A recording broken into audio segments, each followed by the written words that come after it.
Sabeis o que são gametas? Os gametas em português disse lentilhas.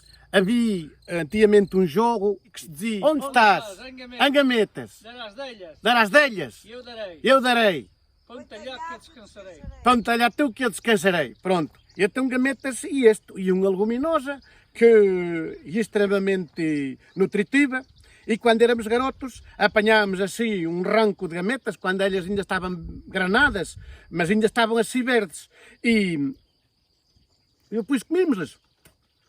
Íamos assim ao riba da burra, e íamos comendo, comendo, comendo. Quando chegava a casa, tínhamos este comido. E tinha duas partes.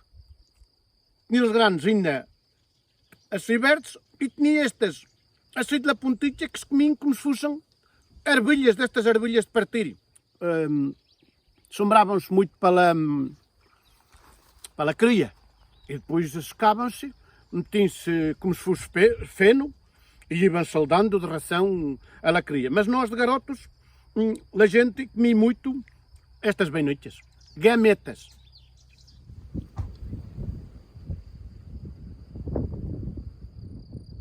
Manuel, tu disse que tinha que fazer as coisas da primavera. Estes são carniçulos. E nós sempre comemos estes carniçulos. Tinham que estar tão ricos. Senão, comia-se o sumo. São as arbeiras que são com carniçulo. Carniçulos. Sabeis o que são carniçulos? São parecidos a carne.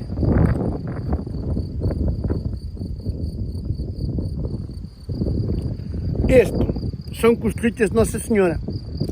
São também assim umas virvas. Têm que estar tenras. Se comeram muitas entradas, depois já estão duras.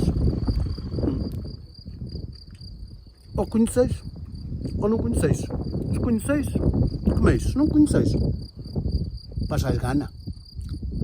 A gente chama alberceu, mas há sítios em que ele chama bercigo. E então nós pipávamos estas partes da punta, tão ricas, comemos-las.